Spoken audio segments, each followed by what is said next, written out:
Hi, this is Luke. And this is Tobin from Quest Research. Hey, Tobin, what do you get when four guys with absolutely no video experience whatsoever decide to produce their own online paranormal TV show? I don't know. What? Oh, wait. I do know. Ghost Diaries, right? That's right. You can check us out and get involved at www.questresearch.net. And the good thing about being new is that we will only get better. What are we made of? Why do I get sick? How can I live a more balanced and whole life? These are just a few of the questions explored each week by naturopath, medical intuitive, and clairvoyant Dr. Rita Louise on Just Energy Radio. Explore your possibilities every Friday evening from 7 to 9 p.m. Central Standard Time. Join us at justenergyradio.com.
Wow, I keep shaking this ball, and all I get is the number 8. Where's the snow? I told my psychic I wanted to know if I was going to win the lottery, and she asked me for the numbers. The desk card keeps showing up in this deck. Maybe I should get a reflector on my scooter. I keep dreaming about frogs leaping into my bed. This book says I'm just horny.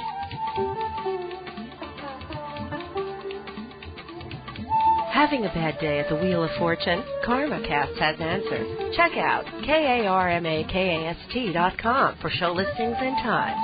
KarmaCast.com is a division of Mayhem Media.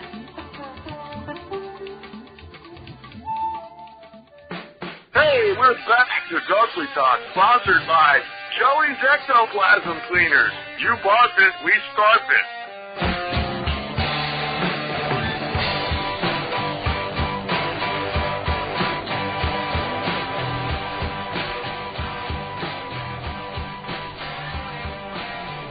Paul Cross wrote, directed, and starred in the feature film Severe Visibility, which is currently in release.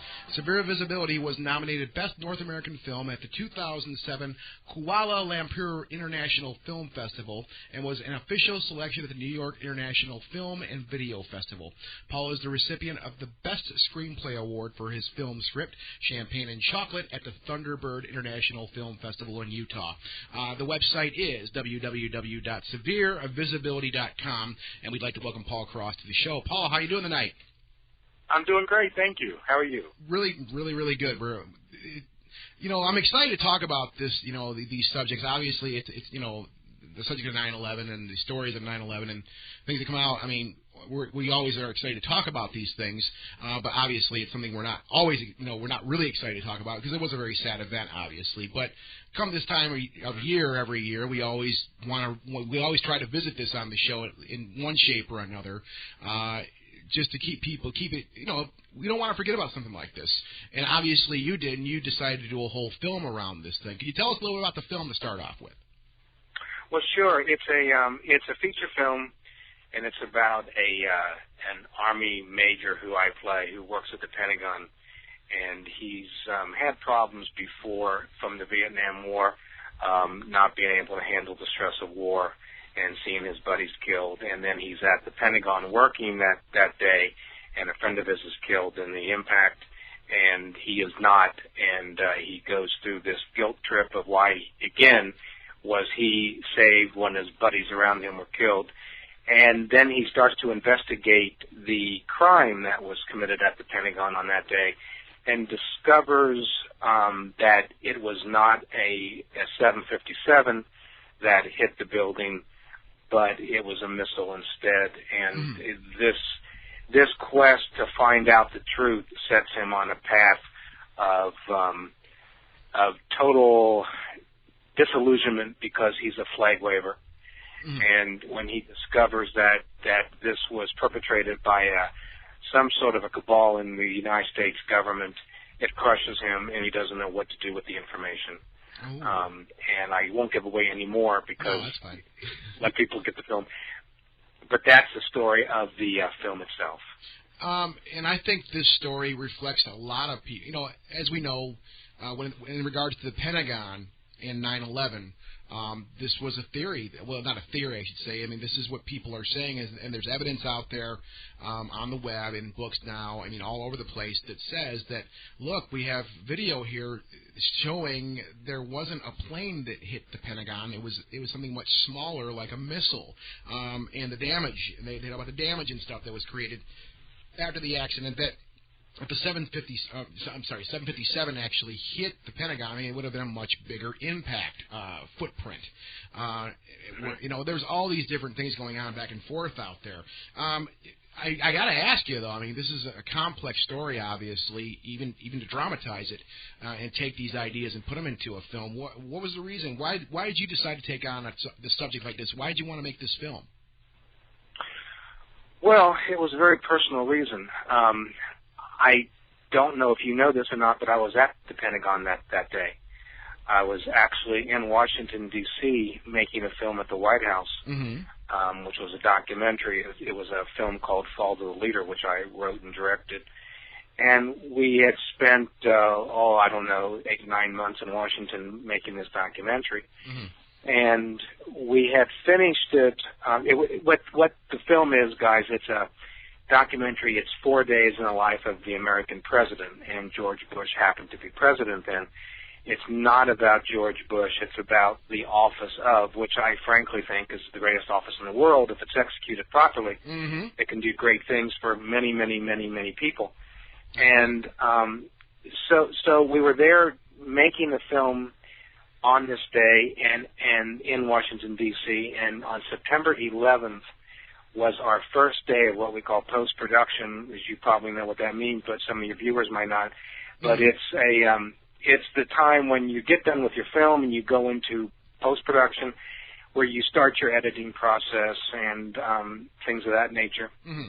So we had decided to stay in Washington, D.C. to do our editing as opposed to coming back here to Hollywood because the president kept promising me an interview with him, and every time it was scheduled, it was canceled, and we decided, well, let's just stay in Washington, D.C. so we can be here when they call.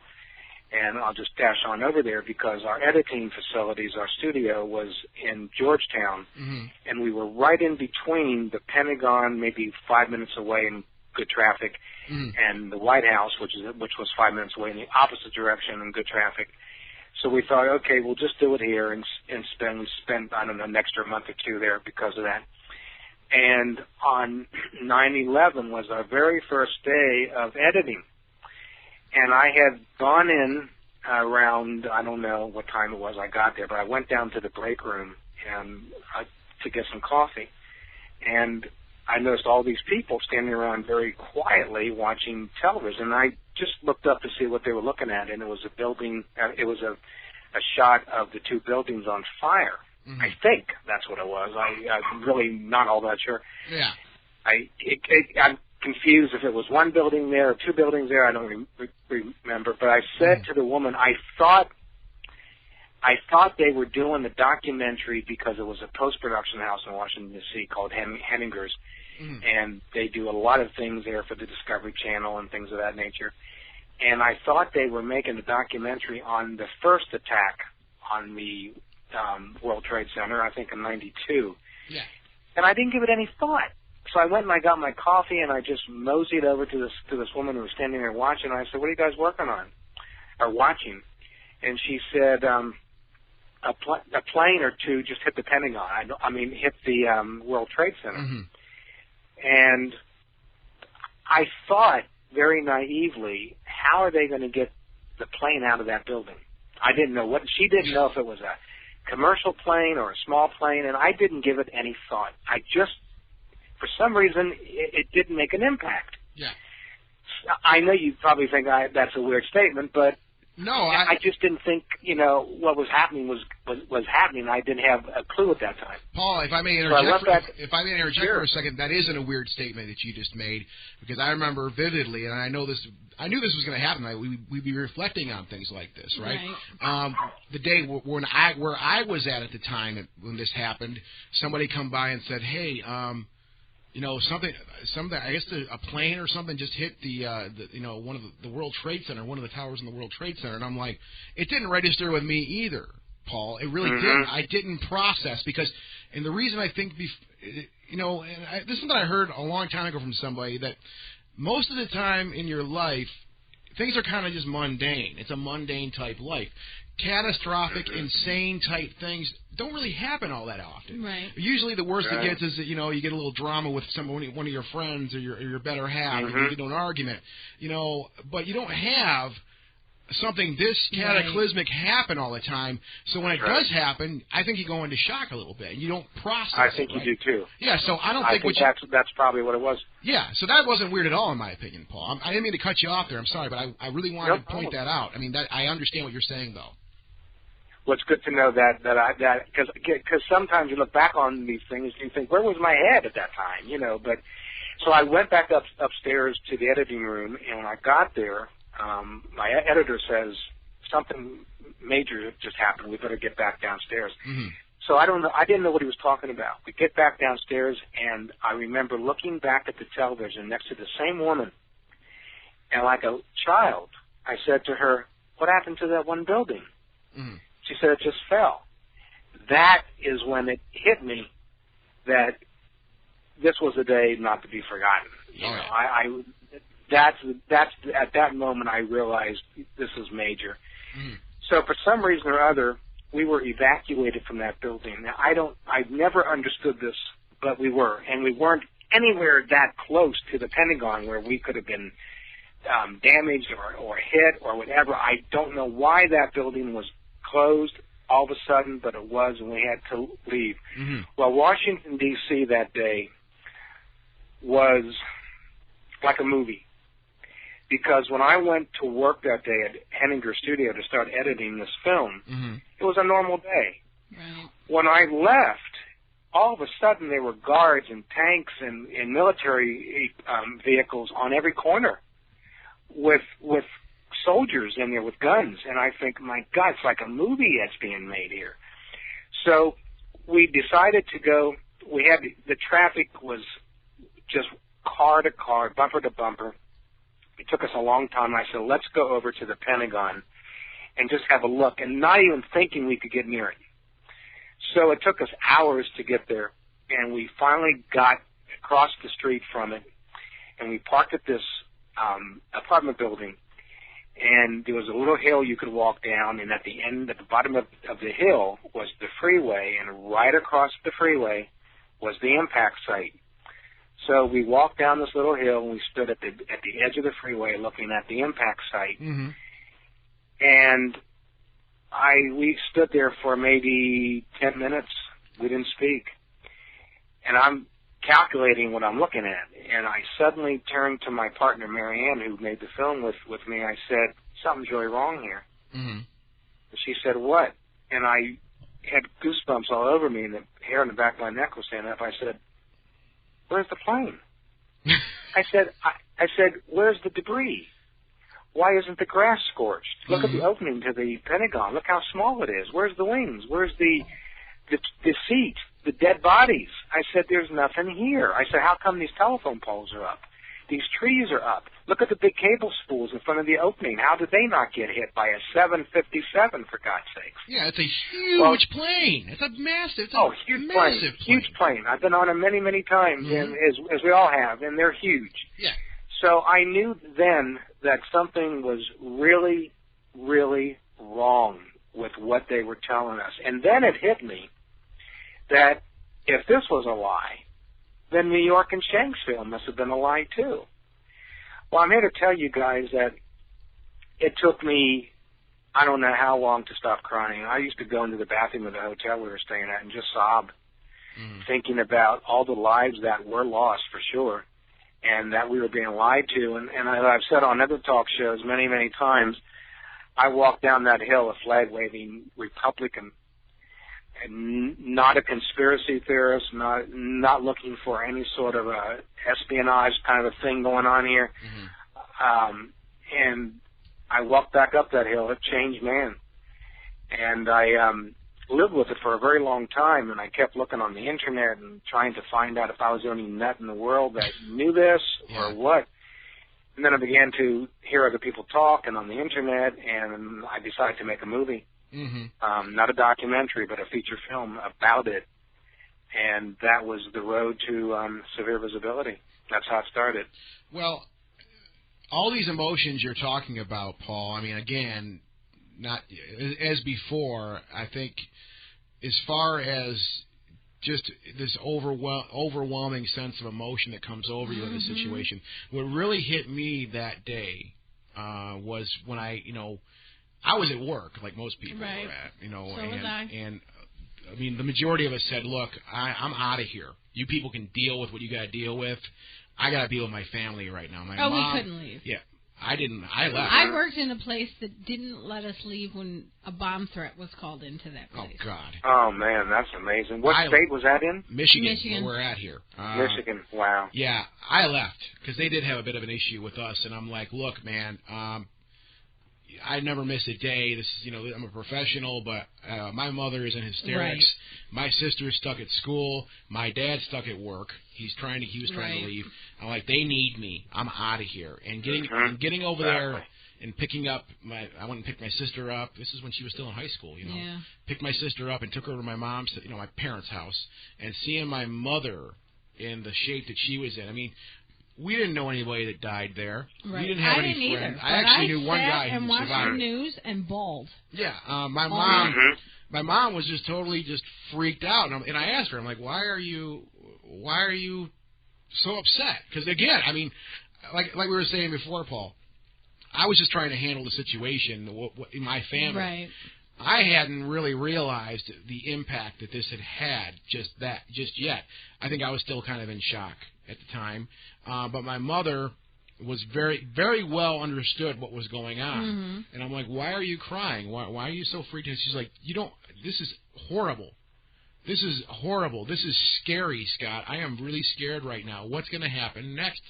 If you believe that this was an act of true terrorism done by an opposite force, an opposing force. Mm-hmm. Either way, it's frightening. To think that it came from within is more terrifying than think that it came from terrorists. Yeah. So either way, I mean, the emotional impact that it had on everybody in this country, I don't care who you were, it's devastating. So, Paul, again, I mean, like I said, I did the same thing you did after I finally suck in that, hey, it's a truly life-changing event for all of us. This is going to change all of us as a nation of people and as individuals. And it did. Also kind of, for me anyways, let me know how divided some of us really are. Oh, yeah. Because, yes. As you well know, Dearborn is a large Arabic community. Yeah, they have a very large community there. Yeah. And Dearborn, Michigan. Some of them, and this was on the news at the time, were out in the streets yelling and screaming and cheering for what happened that day. And that upset a lot of people. That made me sick. That upset a lot of people. Yeah, that's pretty bad. I don't want to get too far into that territory, but I will say, when it comes to something like that, you live in this country. How could you look? We are a cultural melting pot. I understand that. I'm Welsh. What are you, Bonnie? I'm a culturing, or I'm. You're a full-blooded bitch, aren't you? I'm everything. I am a full-blooded bitch. That Amber, we're all of some type of European or whatever descent, right? This is my country, right? And if there's an attack, no matter what culture I am, some people embrace their cultural heritage more than others do, and I understand that, and that's great. But you live here. You know what? It wouldn't matter to me where it was. It was buildings full of innocent people. It was terrible. These people were just coming to work. They were spokes in a wheel trying to make a living. We're just going about their daily life. Yeah, horrible. And and to hear that was sickening.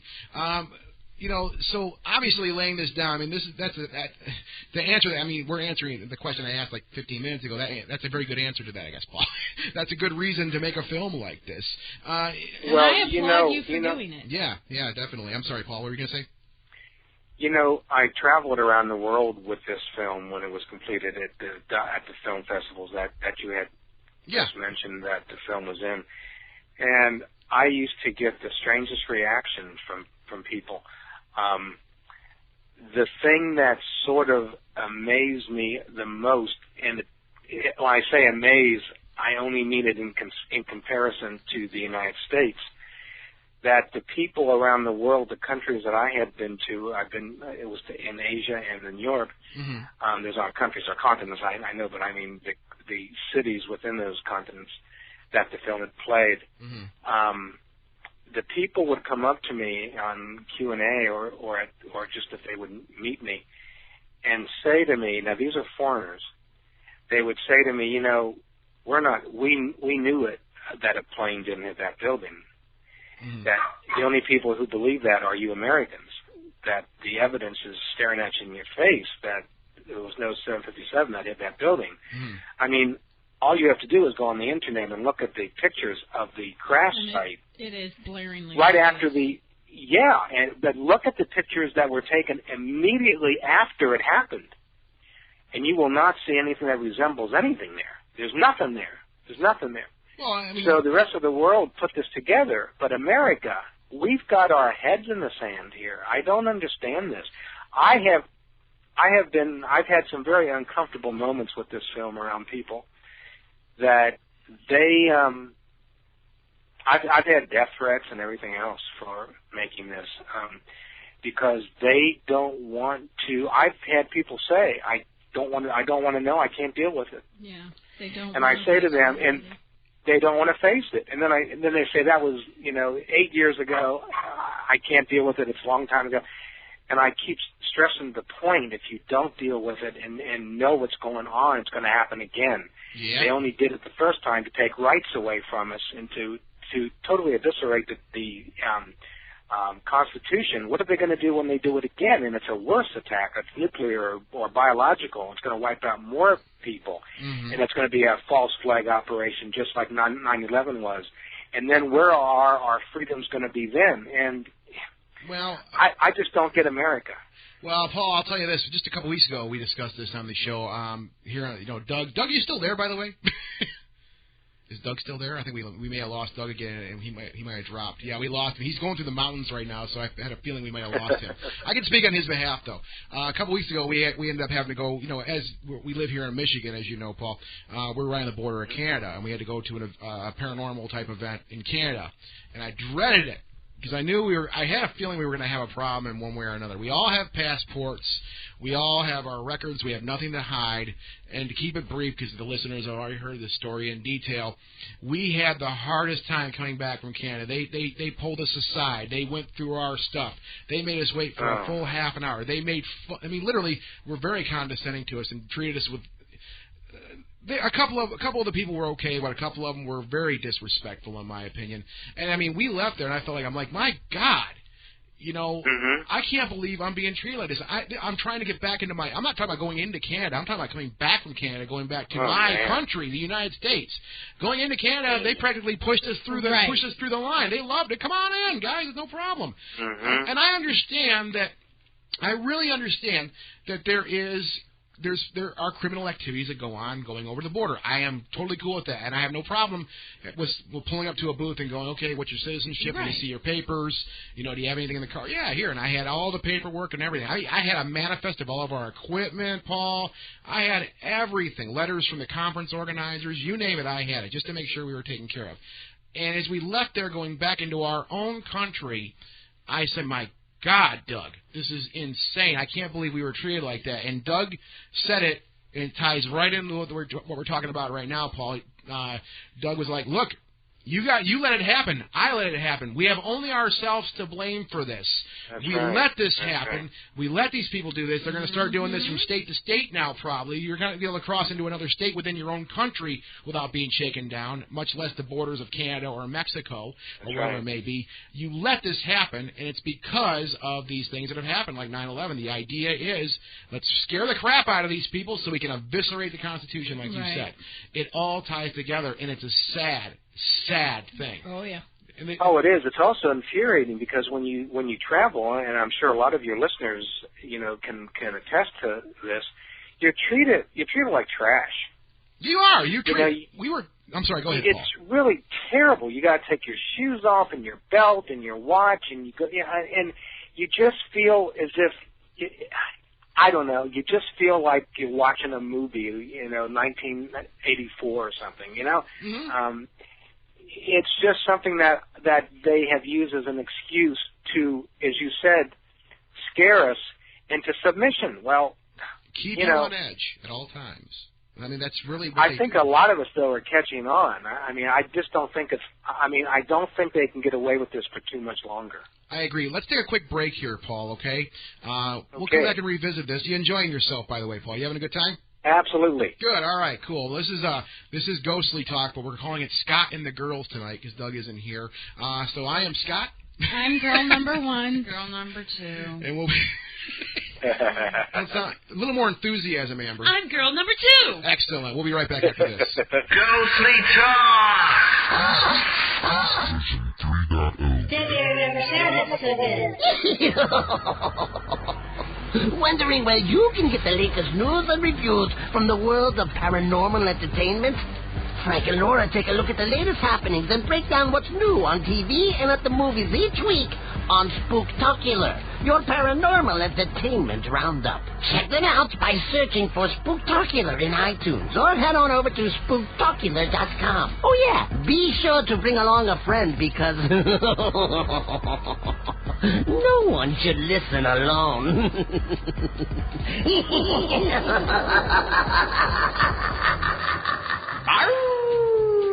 Hey, it's Wolfman Mac, the Wolfman Mac's Nightmare Cinema. We're hanging out at the Haunted Winery here in Warren, Michigan, with the good folks from Ghostly Talk.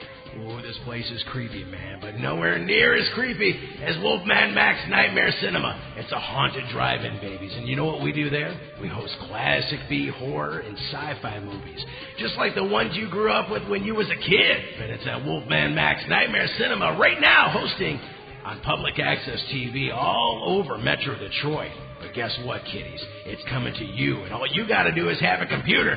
Just go to Wolfman Mac's Nightmare Cinema. It's nightmarecinema.com. We'll be broadcasting the show real soon, right from the website. Stay tuned. It's Wolfman Mac, Nightmare Cinema. Bye.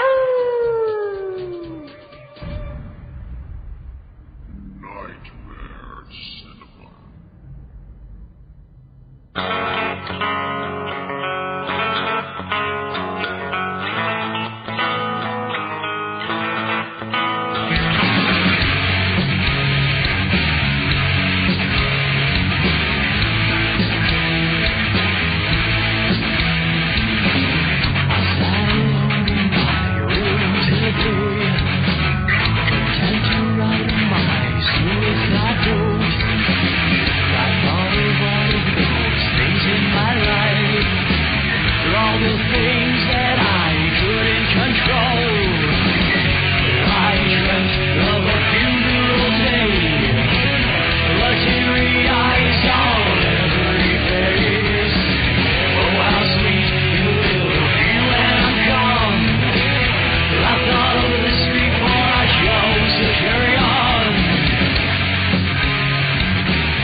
be caught bored waiting for something to go bump in the night? Listen to the Paranormal Broadcast System with Brad, Brandon, Todd, and Paul. Well, hello, Mr. Fancy Man.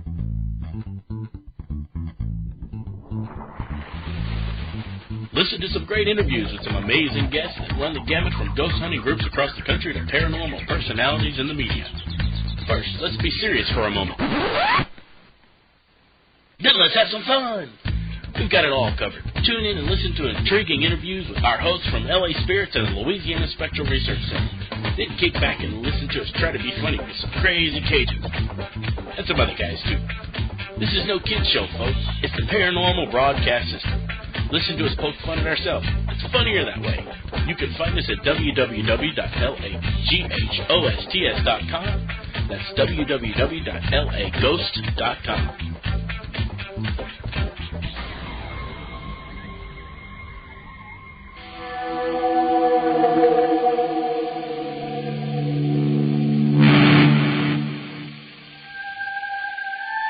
You're listening to Ghostly Talk with your hosts, Doug, Scott L., and Bonnie.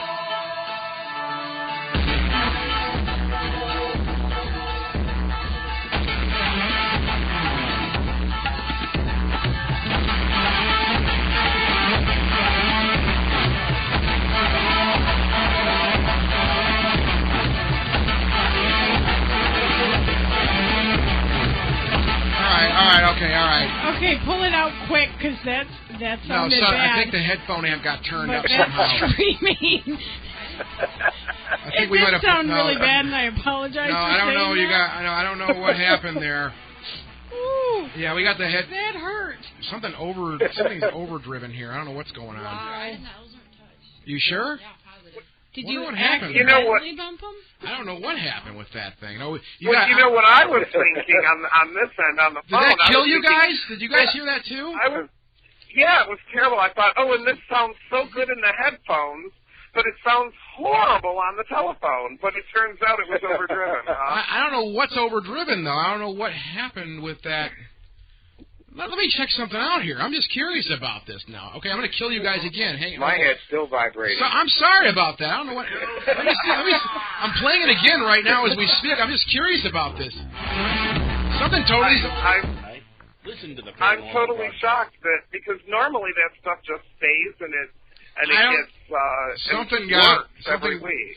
Something got jacked up there in production. I don't know what happened, so we're going to have to fire the production guy. Oh, wait, that's me, so I'm fired. Okay, well, I'm done. It's a plot because you have me on the show. It's a plot, yeah. I mean, I had to bring it down. The level, it peaked out on the board and everything. I'm like, oh, my God, what's going on here? I hope that don't happen. I think it might have just been a fluke. Normally, this stuff goes off without a hitch. So, ooh, that was painful. So sorry about that, Paul. It normally don't happen. We're not trying to kill you, sir. I promise. We're not out to get you. I have 2 ears anyway, so if I lose one, I still have another. Well, what we were talking about before, we were just kind of talking. Well, I think we got into some of the reactions you've gotten. I think we talked about that a little bit. That some people, you've obviously had death threats on this, which is not good, never good. Some people, I think we really got into was that some people just do not want to face or even ask questions about what happened, at least with the Pentagon or with any of the areas that were attacked on 9/11. People just want to bury their heads in the sand, like you said, and I agree with that. I don't know what's so difficult. I think, again, we've been saying this. Go ahead, Bonnie. What were you going to say? I think the big part of it is to step outside of the fact that it wasn't a terrorist and think maybe it came from within. It's 100 times scarier than thinking that someone in some other country planned to do this to us rather than thinking that our own country did it to us. Mm-hmm. That's right.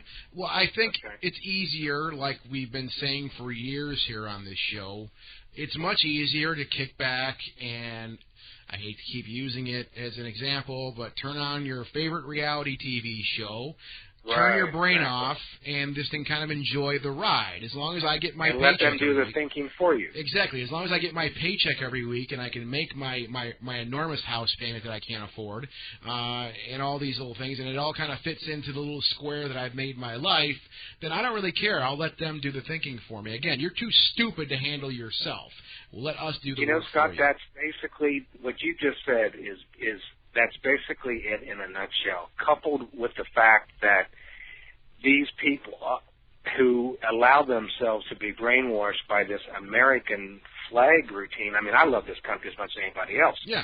It is truly a great country, but it's being ruined by a few select people in Congress and the news media and these big corporations who are simply taking it over for their own profit. And the American people slowly, a lot of them are coming around because of the stimulus package that was totally a screw to us, and now this health care package, which is totally a screw to us. People are apparently waking up, henceforth the tea parties, et cetera, et cetera. Oh, yeah. But they have believed for years in this propaganda that America is the greatest country on earth, true, but they have to also realize that with that greatness comes a great deal of corruption. Oh, yeah. And they just won't acknowledge it. No, again, and I think what most people, and this is as a result of years of conditioning, I think, is, I don't want to be the one to rock the boat. I don't want to be that person because then it targets me and targets my family, and I could lose my job. That's why we have a lot of problems with a lot of these things, I think. I mean, a lot of these people that know the answers to the questions that are being asked out there, whether it be about 9/11 or any of these events, these major events that have happened in history that we can't seem to get to the bottom of for some reason, a lot of these people that may have possessed the information, they're, again, too scared to come forward with that because, again, they're going to lose their pension. They're going to lose everything they've worked for. And that's how they got you, in the vice where, look, if you say anything, we're going to take everything away from you that you've worked for, and you'll be on the street. You'll lose your house. You'll lose everything. Material possessions, essentially, right? What they're basically saying is if you think for yourself and think outside the box, we will take away the ability for you to be our slave. Yeah. You're right. And you will no longer be a slave because you won't have any income to keep paying us for everything because we are slaves. I mean, that's what it's all about. That's what it's come down to, I think. I mean, a lot of people think that, and it's all been candy-coated, as we know, over the years. I mean, again, like you just said, well, you can buy this, fantastic home. You could never, ever afford it in your entire, you could never buy something like this outright, but we'll give you the money for that, and then we'll keep you. Now we own you. You owe us money. That's we right. own you. You are a true slave to us. And it goes even further. The house is the biggest item that you become enslaved for, Mm-hmm. but it trickles down to your television set, Mm-hmm. the car you have, Mm-hmm. anything, your vacations you go on, you put them on your credit cards. Yep. And therefore you never can pay them off. It's impossible. No. Unless you come into a large amount of money, and if you do, by the time you get it after taxes, you might not be able to even pay off your credit cards and your debt. So it's just an unbelievable scenario where you never get out of debt. And the thing that amazes me the most is the people who are giving us this money. The Federal Reserve gives it to the banks, but the Federal Reserve literally prints this money out of thin air. This private organization, it's not federal, as I hope your listeners know. Privately it's a held. private organization that they literally go and they make the money, sell it to the government, and they then sell it to us, and then we have to work free for our whole entire lives paying off the interest back to these banksters who have made the money out of thin air. And that's a new one, and I'm going to remember that one, Paul. Banksters. Thank you so much for that. 'Cause that's, and I want to get back on point here a little bit. I think we are on point, actually. We were just talking about this the other night. Me and my neighbors here, we talk about a lot of this stuff, politics and things like that. And I've been saying this for so long. I've said it before here on the show. On one end of the thing, you have, a guy who, maybe he doesn't file for taxes every year. I don't want to be generalizing anybody, but you got a guy that you want to borrow some money, and you come to this guy and he's like, yeah, you can borrow money from me, yeah, sure, and I'm going to charge you this much, vig or interest, whatever you want to call it, but I'll loan you the money, but you're going to have to pay back, some interest on top of that, so I can see something from this, and that's illegal. Right, Paul? That we've established that that's illegal to Yes. do. Loan sharking is illegal. Called usury. Yeah, exactly. But if we go to the other side of the fence, there's this organization. There's a million names for it. There's all types of different names for the organization that will give you a card that you can purchase things on, and they'll front you the money to do that because you may not have the money at the time, but you really, really want that TV set. You got to have that flat screen TV set so you can watch reality TV in high def now, right? So, but you don't have the money, but you got to get that. So you're too impatient, you can't save the money. So these guys they'll front you the money for that, and then they'll charge you interest on top of that also for them doing you the favor of fronting the money, and that is a legal thing to do. It's legal there, but it's illegal to do on the other side, which really kind of ties in. That's what made me think about that, Paul, is that they truly are banksters. and it's legal because the banksters have gone to the Congress, have bought them off to pass laws to make what they do legal and what everybody else does illegal. Mm-hmm. I mean, it is an insidious proposition. That when a few minutes ago you said that people want it now, their HD TV, instead of saving for it, you can't save anymore. I defy anybody to pay their bills and save enough each month to buy a luxury item like an HD TV or anything above that or even below it. You can't save that much. No. So life is short, and if you want it now, you have to go in debt for it. Yeah, and it's ugly. It's sad that has to happen, that just to keep your head above water, you have to live from paycheck to paycheck. And I know many, many, many people personally that are going through that right now. If they haven't lost their houses just yet, they're in the process of that, and they don't have a penny to their name, and they've been working over 20 years. Well, if you ever look at people like just shopping in the stores, and they've got 2 or 3 kids with them, and they're driving, middle-class American cars, and they're buying this stuff, and you're thinking to yourself, how do these people afford this? Yeah. These kids are expensive propositions. I know what they probably make. You can guesstimate probably what they make a week. Mm-hmm. How are they doing it? Yeah.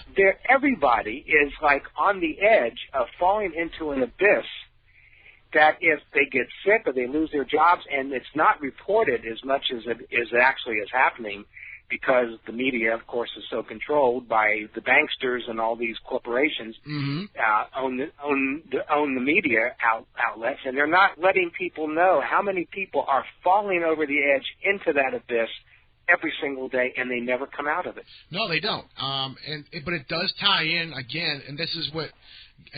Going back to what severe visibility, the whole incident, and why this film was made. These things all do relate to each other when it comes to this, because like I was saying before, right. What we got onto this thing about was, are you going to be that person to put your neck on the chopping block and say, are you going to be the one to ruffle the waters? I work. I see this stuff every day, and I mean, I've been in the same position where it's like, well, there's something really wrong going on here. We're all being screwed really bad every day here, but none of us say anything. Yeah, none of us say anything because we're like, well, and that's another thing that government and the private sector does to you also. Well, be happy that we gave you a job. You should be honored and privileged that we gave you a job. Right. It's like, well, wait a minute. I'm coming here and working every day. I'm making you millions of dollars. What is it? What, you're doing me a favor, but they give you that idea, and, hey, I'm a victim to it also. I don't want to ruffle the waters that much. I don't want to lose my job. I have a mortgage to pay also. I have bills to pay also, too. And that just all ties in with this whole idea, material things, and putting your head in the sand. I do have... Putting your head in the sand, that's it. Because I was in a film festival in Italy, and the film was on, and I usually don't go into the theater when the film is on because I find it uncomfortable to watch myself on the screen. And number two, if I'm in the audience, people watch me as opposed to watching the film, and that's not good. You want their attention on the film. Yeah. And so I stay in the lobby and I pace back and forth like an expectant father. But someone towards the end of the movie, this woman comes out of the theater and she's sobbing, uncontrollably sobbing. And I thought, wow, that's a strange reaction. Did she hate the film or what? So I went up to her and I said, what's wrong? I said, why are you crying? And she said, I could relate to your character so much. And she continued to sob and walked on. Now, my character was designed to be a mirror that's reflecting the people of this country. Because my character puts his head he plays ostrich. He puts his head in the ground, and he pays the consequences for it. And so I thought, okay, I'm going to use my character as a mirror, the Don Quixote routine. And I just wonder, and then I also read a review of Severe Visibility, and the critic said that it's a hard film to watch. And it's meant to be a hard film to watch because it's not Disney. You know, this is reality here.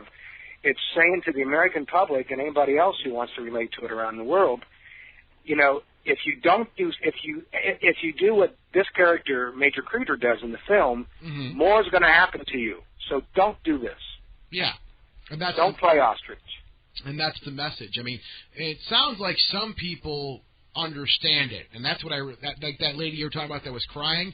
When you were saying that, when you were telling me that, in my mind, I'm like, that lady understood what was going on. She got it. That she got the message. You know, I'll say, you know, and I understand that because, you know, when I used to, and I don't know why I'm using this as an analogy, but it does make sense.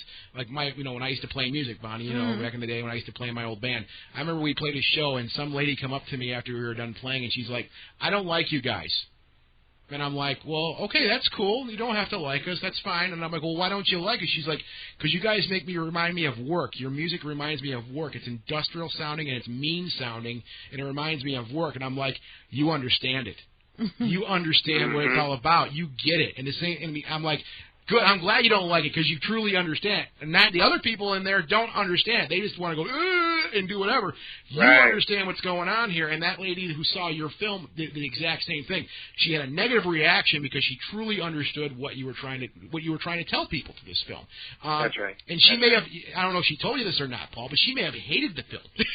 She may have. But I'd prefer someone to hate my product or my art or whatever it is and truly understand what I was trying to do than to go, God, what a great job, man. That's really pretty what you did. You know? Absolutely. No, you know. Absolutely correct. And that's what I think most artists are trying to do. I'm sorry. Go ahead, Paul. Yes. As a filmmaker and as an artist, you want people to get what you're doing. Yeah. Completely. And that may have, you know, they may not love what you're doing, but they get it. And you know, and as far, I mean, that we're talking about one example. Do you think? How do I phrase this? Do you think it's been difficult? I mean, because we've just spent like the last 20 minutes talking about how people just don't get it in general. Their heads are stuck in the sand. Do you think that, you know, has it been difficult for most people that have seen your film, do you think, to really understand the messages you're trying to push out to them? Yes, I do. I think the film is so intense that it scares people mentally. I think they just look at that film and say, this is a fantasy land trip here. This couldn't have happened. What this character and the reporter is saying in the movie, because there's a reporter in the film from England that gets a hold of me, and he figures it out before I actually figure it out. And he does a lot of investigation and then comes to me with what he found out. And I think people squirm. I have done the same thing when I've been an audience member of a film that makes me just squirm, and I'm thinking to myself, frankly, this is brilliant filmmaking because I'm sitting here squirming. Well, you're reacting. You know? You're reacting to it. That's what the whole idea, I think, is to bring out something inside of you that you would normally not feel or you wouldn't project. And I feel the same way. I've been witness to pieces of art, whether it be film or music or whatever it may be, that sent a chill down my spine or gave me goosebumps. And I'm like, okay, they're tapping into something here that I don't have any control over. This is just I'm feeling this overwhelming sense of something that I can't explain. And I think, you know, that's the problem. I think most people, when it comes to art, they don't take it well. Again, we live in a reality TV nation. I keep hating to nail that point, but we live in a reality TV nation. Our entertainment is so dumbed down. It is so stupefied that our idea of entertainment is watching two people argue with each other on national TV with boob jobs. Right. I know, you believe it? That is our idea of entertainment. I mean, I remember a time not too long ago when brilliant filmmaking was, that's one example. Brilliant filmmaking, a really gripping film, but some real art. Now that's something we want to watch. Now we have been dumbed down and dumbed down and dumbed down to the point where we wouldn't. I hate to say it, but it don't surprise me, Paul, that a lot of people don't understand the message of severe visibility. It doesn't surprise me at all. Not because I can't stand people. Well, I don't. I like people, but it don't surprise me because people have been programmed. They really have been. They've been programmed to watch this. Just what TV is all about now, and it really does. It makes you dumber and dumber every day, I think, and it's harder for you to take in real information. Sorry, go ahead, Paul. And let me just say that those people that you're referring to, and I agree with you 100%. Yeah. They're very dangerous to people like us because, God forbid, something happens again, and I predict it to happen again, where martial law is declared. Oh, God. I definitely see that coming, and these people that have been dumbed down are going to be the walking zombies coming out to get us, people who are the ones who have been enlightened, so to speak, because we've set out to educate ourselves and look behind the curtain at the odds, someone who's not who they say they are, which is the government. And these people, when I go out, I say to my girlfriend, these people out here, look at them. I said, they're the enemies because they're the ones who are allowing these horrible people to get away with everything. Well, they're very susceptible to mob mentality. We've seen that in history over and over again. When you get a mob out there and you have a figurehead up there who can just basically call down commands, much like a computer calls that you call commands to a computer. It don't argue with you. It just says, no problem, I'm going to do that for you. And it does it within milliseconds, right? Much like the mob mentality of people, that don't want to educate themselves, even to a smaller degree, where they maybe just read a novel every once in a while. There's nothing going on. There's no input-output going there at all. And again, you're totally right, Paul. They are the most dangerous people because they're going to go, well, I need to feel safe, and you're not going to make me feel safe, so I have to kill you now. You need to die. That's right. And that is a very, very scary thing. And martial law, that's a whole discussion. That's another hour with you, I think, Paul. Definitely. But it is the next step, I think. Really, where are we going with this? We only got about a minute here, Paul, and I guess, I want to ask you about the future, about severe visibility, the future, and what do you maybe see what's going on in this country? I think we may have established that, but let's throw it out there. Let's talk about the future of severe visibility, and what you see going on here in the future for this country. Well, the future of severe visibility is that it continues to sell, and it sells worldwide, which is great. That I think every continent on the planet has bought this film. Many countries. And I get emails and fan mail from people all over the world. You name a country, and I think I've gotten a letter. I get some nasty stuff as well, but mostly that's from America. But the stuff that I get from different parts of the world, ironically enough, it comes from America. Yeah. I know. That's what always surprises. Well, it doesn't surprise me, but that's always hurts, is that it comes from my own people. Yeah. So the future of severe visibility is it will, I hope, continue to sell and educate people and entertain them at the same time. And beyond that, I think the future of this country is bleak at best if we don't start watching our people who we put in there to govern this country. That I think they're taking us down a road of communism, fascism. It's so obvious to me. And it's to many people who I speak to, they see that now coming. So I think we really have to be vigilant and keep an eye on them because they're out to get us. Yes, I agree. They really are. The website, again, is www.severevisibility.com. Paul, I can't thank you enough for joining us. Hang on the line for 1 second, okay? Don't leave us just yet. We're just going to go to break, okay? But again, thank you, Paul. It was really great talking to you. And this is what I wanted to talk about tonight with this. I want to, like we said at the beginning of the show, I want to honor these people. I want to show these people the respect that they deserve, who did perish at 9/11 as a result of 9/11. But we want to talk about the issues here, though, too. And a lot of people don't want to do that. We're doing that here. In truth, you don't honor them by burying your head in the sand. No, you don't honor them. You disrespect them by burying your head in the sand. Exactly. Paul, hang on the line. We're going to go to break here. This is Ghostly Talk. I'm Scott Al. I'm Girl 1. Girl 2. We'll be right back after that. And I'm Doug. Oh, yeah, Doug. Hey, there you are, Doug. Hopefully we can get a peek the levels again. I don't know what happened before, but I think this is going to be okay. We'll be right back. Miss a live broadcast? Feel free to download it direct from the on-demand archives at ghostlytalk.com.